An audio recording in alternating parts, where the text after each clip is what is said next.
Hello, my name is Joseph Rittenhouse. Welcome to another one of my videos. My channel, if you've watched some of my other videos, I think I'm doing something really unusual here. I think I'm filling a need that is not really getting filled with other stuff out there on the internet and in the books, and I feel like it's my duty to create something new.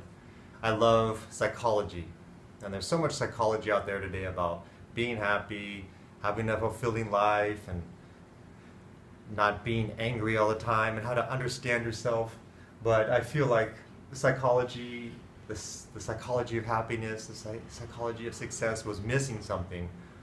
And then what they were missing was, I don't like getting up at 5 o'clock in the morning with an alarm clock, driving an hour to work, in traffic, in the dark, with everyone else angry around me, sitting in an office, going pee when someone else tells me I can go pee, eating lunch when someone else tells me I can eat lunch, out of the sunshine all day, and then going home again when it's dark after another hour drive in the dark with other people who are angry around me, and maybe getting 2 hours of time with my family before you go to bed. That was like the big elephant in the room that I felt pop psychology is missing. It's the financial freedom part. That's one camp. Then there's the other people out there that make money, they're smart, they're clever, they know how to exchange value, skills. They know how to exchange skills and ability for value, for making money. And these people, they're so smart and they're interesting. And I watch their videos about entrepreneurship and making money in business, but they're missing the psychology, and I want them to teach more. And I listen to people talk about their journey to having their successful business or successful investing career, and they never give me what I want. And I want to hear the emotions and the ideas and the struggles of their life, because I know, based on my own journey, that it was not just the numbers, it was not just the technical aspect of making money that made them successful. It was the personal struggles and battles and choices and being misunderstood and feeling lonely and feeling excited. But a lot of people, when they talk about financial success, they're not giving me what I want, and it's the psychology of the people. That's what I really want. Another example is you hear people talk about money and numbers, but it might be in another country. And I'm thinking, no, you're missing the point. It's the culture. It's not numbers. Numbers are not all the same around the world. You can't just apply American economics to another culture, because you're missing the people aspect of it. I hear these things in the news, and they always want to compare other cultures with our culture. And when you get into these other countries, I'm in Vietnam right now, you'll notice that we're not the same, and it doesn't work the same. You can't force everyone. So what I do with my channel is I like to take the psychology of making money. I also like to be real practical when it comes to the psychology of happiness and having freedom and options and choices and control of your life. And that was missing in psychology. I like to talk about all that together, and I like to put culture in there too, because I think all of this is missing and no one is out there putting it all together. If you watch my other videos and you follow me on my journey, I like to talk about the psychology of making money. I also like to talk about the practical aspects of living a happy life where you're in control of your life and you can manage your own time. I'm in Ho Chi Minh City right now, in the south of Vietnam. The city is also known as Saigon. I make my money through rental property back in the United States. I was a bus driver and then a bus driver instructor. I saved my money, I purchased rental real estate. And today I'm going to walk you through an exercise where I talk about the definitions of the words, because to me the definition of work before was you stay over there in America, and the definition of vacation or leisure was I leave my work and I go somewhere else, then I go back home. But like I'm showing you through my lifestyle, that the original definitions of work, I'm working right now in Vietnam, taking care of my money back in the United States. And I'm also constantly in leisure, So the definitions of work and leisure for me are not what they used to be. And this exercise today is to show you the way that I think about words and the way that I study. When I learn anything, I want to learn it so well and so deeply that I'm able to teach it, not just to one kind of person, but to many kinds of people. I really enjoy education and the psychology of change and the psychology of education and learning. And I've learned from my past teaching experience that no two students are ever alike. And what one student understands, another student may completely not understand. There's so many different personalities, and there's different learning types. So me personally, when I learn something, not just for the student, but also for myself, I like to learn something very completely.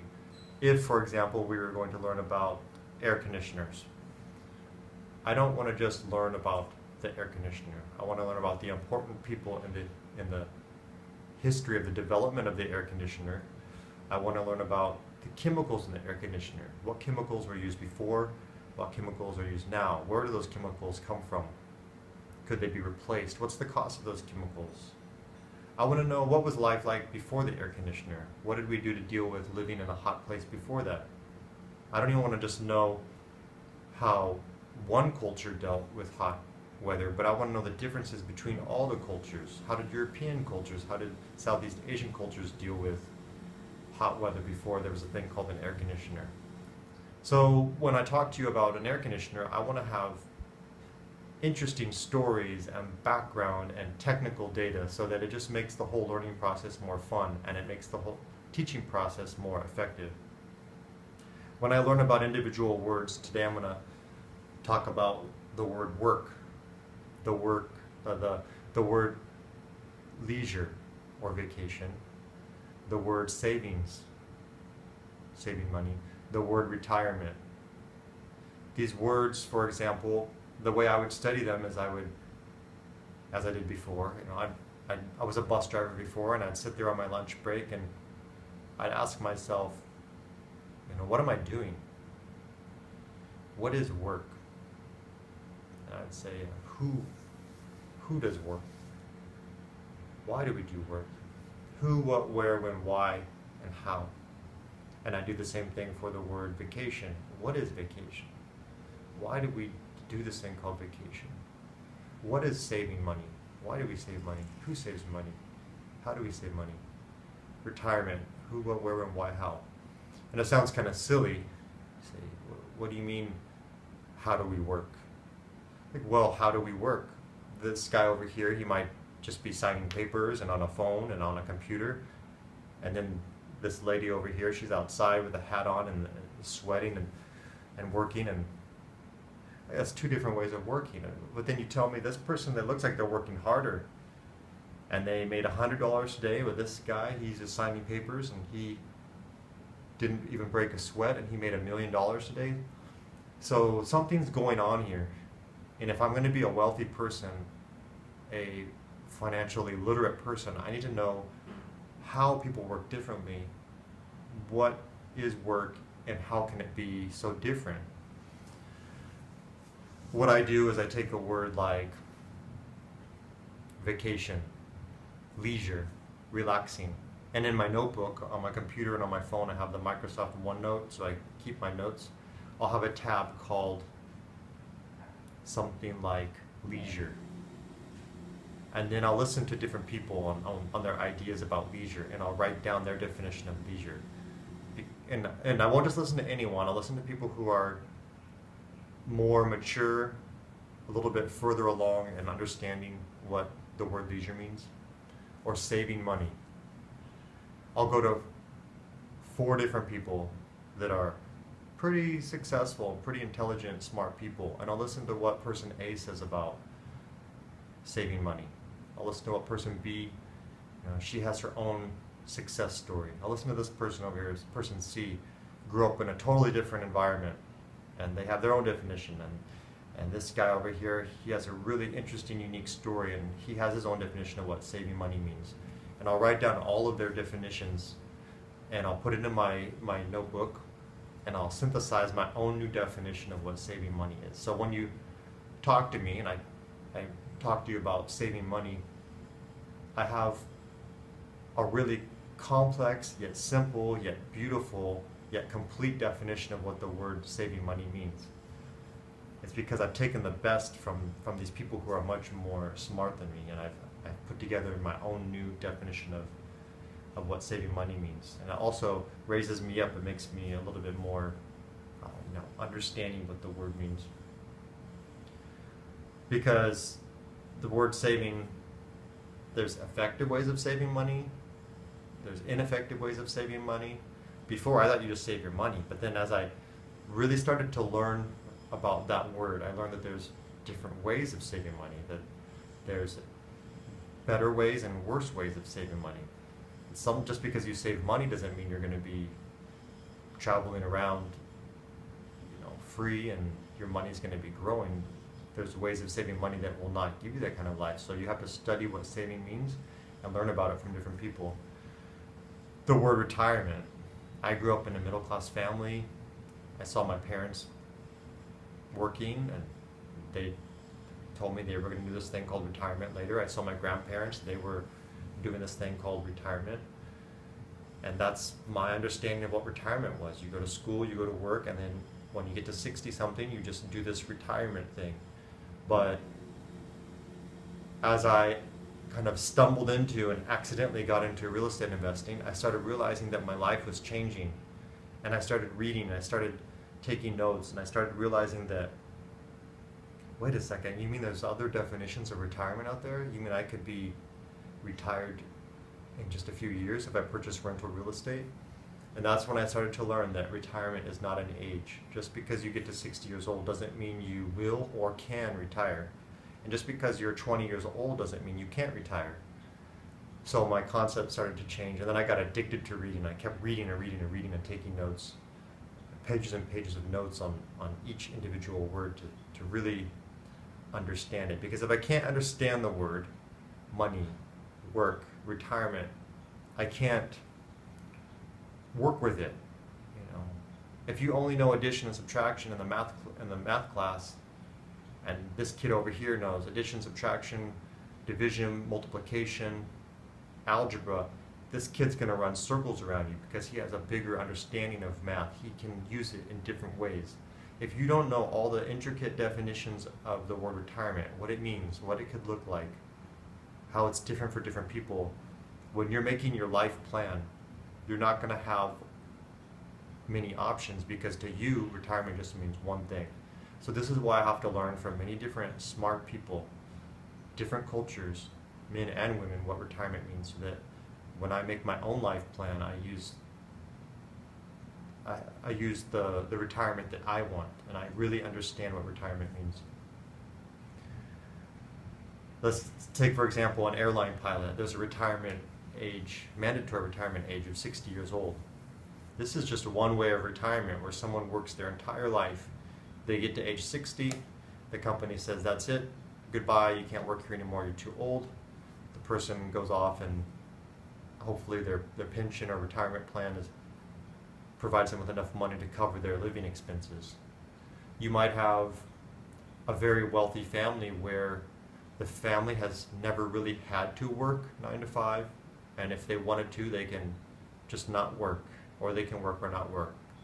They've kind of like always been retired. The whole family's always been retired. They just kind of play around with money and make the money grow. That's a different way of seeing retirement. I mean, technically they're retired. The whole family's retired. You might get to your 40s or your 50s, and these younger, cheaper employees come in that are more educated into your field, and you might get booted out of your company, and you can't get back in because the field is changing so fast that they don't want an old timer like you coming back into the field, and now you're just out of a job. You spent your whole life doing this one field, and now you can't get back into it. So you might just end up trying to find a job at the mall, or try to find a job at the Walmart or something like that to try to pay your bills. That's another way where you just kind of stumble into retirement and you're forced into it. You have retirement like Jeff Bezos, the CEO of Amazon, or Bill Gates, the old CEO of Microsoft, where these guys were just doing what they loved, and decades ago they just had enough money where if they wanted to, they wouldn't have to work. But to them, the word retirement doesn't mean not working. They're technically retired, but they just want to keep working and having fun. So to someone like that, like Jeff Bezos or Bill Gates, the word retirement might not even exist to them, or their definition of retirement is something totally different from your definition of retirement. Me, I retired when I was 36 years old, driving the bus, teaching how to drive the bus, saving my money. Found out I could retire in like 5 years if I purchased rental real estate. I said, what? I didn't know you could do that. So I retired, and then I learned that retirement doesn't mean you don't work. I still work. I'm working here in Vietnam, and I'm also kind of like on a permanent vacation for the rest of my life. So my definitions have had to change. My understanding of those words have had to change. And it was not an easy transition either, because I had to really change my identity and understanding. And my family was not like this. We're not business people. We're not investors. So I had to spend a lot of time reading, taking notes, and studying, and learning that, okay, my life is not going to look like it used to look. My life is not going to look like my parents' or grandparents' life. We're changing the family tree now, and we're going to start going down a different road where the way we work, the way we have leisure is different. You spend 13 years, maybe 4 more years, getting ready for your work life. You spend all these years learning how to read, write, math, to get a job. And then people, once they graduate high school or they graduate college and they start working, then they just really let everything go. They stop reading, they stop writing, they stop learning, taking notes, they stop reading nonfiction books. That's when you should be reading the most, because that's when the gates open and the race is on. Say, in the traditional sense, say you're going to retire at age 60, you're still going to have 20 years in retirement. You need to be studying, what does retirement mean? There's Zelensky, I think is his name, Zelensky. He wrote 2 books. One is called How to Retire Happy, Wild, and Free. It has a horse riding a bicycle, and on the back of the bicycle is a man sitting on the back of the bicycle. And then he wrote another book called The Joys of Not Working. The titles are he had to make a title that would be catchy so people would want to read it. But when you read his books, it's actually really good. A lot of new material for me. I really loved both of his books because he talks about not just retiring happy, wild, and free and the joys of not working. It wasn't like that. His books actually get really deep into the emotional complexities of retirement, about losing your previous habits of your job. Also, you lose the structure of your work life. Your identity changes. What happens to your direction in your life? What happens to your personal relationships in your life? Your relationship with your spouse, because now your kids are gone, so now it's just you and your spouse again, just like before the kids are born. He talks about all of these things. He does talk about money, but what I like is his book really goes into the practical issues that you're going to face when you get into retirement. So if you spend almost no time, I'm noticing that almost nobody spends any time studying about what's going to happen when they get into their later years, the traditional retirement. But that's not even taken into account. What if you retire early? What if you retire in your 30s or your 40s or your 20s? Anyway, you should be reading and studying about what retirement means, what does work mean, what does money mean, and to start to find out you could be retired in 5 years if you want to be. And you need to have a plan, because if you don't understand what retirement means, the different ways it could look, the emotional, the identity issues that you're going to face in retirement, it's going to hit you like a ton of bricks. Thankfully, when I first got my first rental condo, in 2012, I already started to realize that my reality was changing, that my ideas about what work, saving money, leisure, and retirement meant were changing. So I started to hit the books and started to really study and realized that my understanding of those words was going to change. Rich Dad, Poor Dad was a book written by Robert Kiyosaki.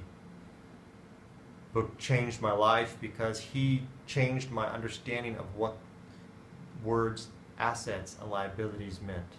He also taught me about income and expenses. And Robert Kiyosaki taught me that if I want to buy something, go buy a rental property first, and then use that money, the profit, to go buy the car that I want. Use the profit to buy the watch that I want. I was taught that you make $1, spend $1. You want to buy something, you go make $1 and then just spend that $1 to buy it. But Robert Kiyosaki, his book, Rich Dad, Poor Dad, changed my understanding of that. Kept reading, kept studying, and then I learned from other mentors that there were deeper meanings. For example, Robert Kiyosaki says that there's good debt and bad debt. Bad debt is like consumer debt. I use my credit card, I go buy a new computer. The computer doesn't make me money, it's just a weight on my income. It sucks up my income. And then Robert Kiyosaki talks about good debt. Maybe I borrow money to go purchase a rental property, and that rental property makes me money every month. So I started to have a deeper, more mature understanding of what debt meant. And then I have another mentor where I was listening to him, and he's saying that debt is neither good nor bad, it's just a tool. So by reading, by studying, by taking notes, I have a tab in my notebook called debt. Yeah, it's called debt. I have one for savings and I have one for debt. And in that I have the old definition that I had where there's good debt and bad debt. And then now I have my new, more mature definition, which is it's just a tool. So the word friend.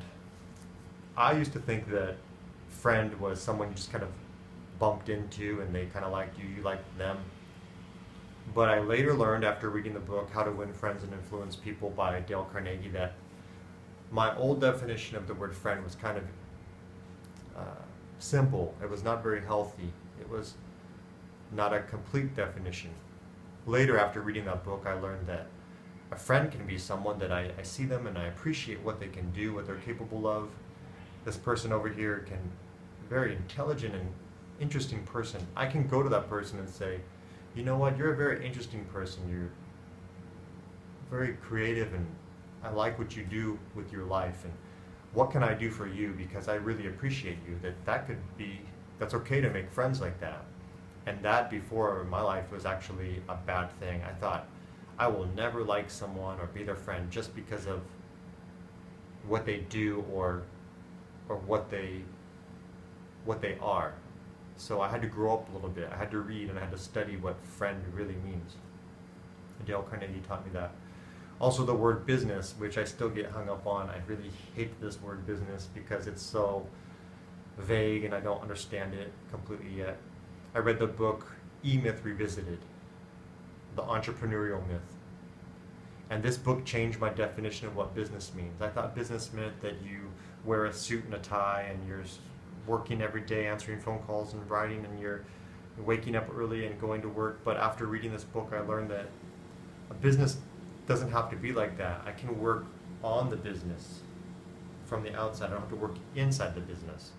If the rental house has a problem with the roof, I'm not a roofer. Just call the roofer to go fix it. That's his job. That's his profession. Let him do it. Something wrong with the landscaping, call the professional to go do it. That's not my job. I'm not a landscaper. I should not be out there cutting the grass, changing the roof, painting the house. There's other people. Let them work in the business and do the thing that they're good at. And I'll just stay out here and manage the business. So by reading, by studying, by taking notes, I learned that the word business is different than what I originally thought it meant to be. So study, learn these words thoroughly. I know it's cliche, but get the notebook out, write down the meanings of these words. If you don't understand the real deep meanings of these words, you're not going to be able to use them properly in your life. If you only have one definition of retirement in your life, you're not going to have a lot of options when it comes to planning your retirement. You probably didn't even know that you can retire in just a few years if you purchase rental real estate. It's because you're not reading about retirement. You're not studying retirement. Pick up some books about retirement, read about it, and you'll be like, oh, I never knew that. I could just purchase rental real estate and retire. So I'm making these videos. Hopefully I'm showing you that there's a different way to live, that there's a different way to make money, that some of the ways that maybe you were taught or I were taught growing up are not. There's other ways of living, other ways of making money. And that's why I make these videos, to hopefully shake up your understanding of words and shake up your ideas about what is possible in life. From Ho Chi Minh City, thank you, and I'm going to go work on another video. I want to make a video talking about my living expenses here in Vietnam. Living expenses here are pretty low. So I'm going to go make that video right now, and I'll talk to you later. Goodbye.